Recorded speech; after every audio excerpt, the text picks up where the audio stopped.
You are looking at Julian's pronunciation guide, where we look at how to pronounce better some of the most mispronounced words in the world, like this other curious word. But how do you say what you're looking for today? This is going to be a fascinating video. How to pronounce in British English versus American English. Top word in British English, the way it's pronounced in English. In the UK, butter. Butter. And pecan. Pecan. A stress on the first syllable. Now, the American pronunciation is quite different.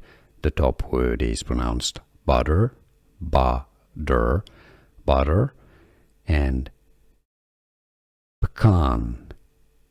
So, let's summarize. Butter, pecan in British English, or butter, pecan in American English. How do you pronounce it? Where are you from? Let us know in the comments. Here are more videos on how to pronounce more confusing words and names too many mispronounced. Like this video if you found it useful. I appreciate your support. I'll see you soon and thanks for watching.